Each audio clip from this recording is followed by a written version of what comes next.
Back in the tri-state now, the valedictorian of Holy Cross High School wasn't allowed to give his speech at graduation. He was told it was too political, but his mother believes something else was behind the decision.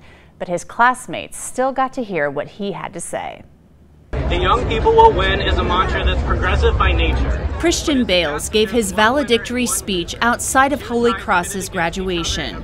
He found out Friday morning, the day of graduation, that the Diocese of Covington cut his speech from the ceremony. The diocese took ours in,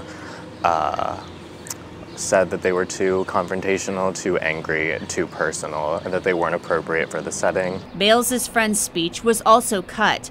Bales repeated the phrase, "The young people will win," in the speech. It was coined by students who survived the Parkland High School shooting in Florida. I know that they did point out the fact that the Parkland teens kind of teach ideologies that apparently go against the Catholic faith, which I don't agree with in my experience. In a statement, a diocese spokesman said, "School officials and representatives of the Diocese of Covington reserve the right to review and approve all student speeches to be presented in public at high school graduations.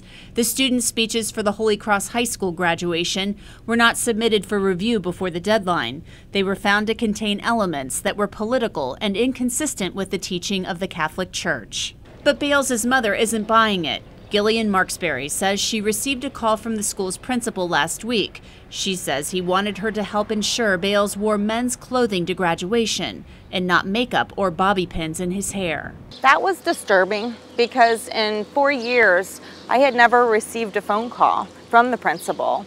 Nobody ever reached out to me to help learn about my child. Bales is openly gay, and to date, he says the school has been supportive.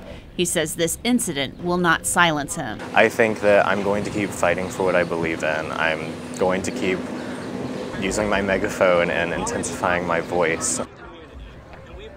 Christian Bales has a 9-year-old sister. His mother had planned to send her to Holy Cross, but she says after last night, that's not going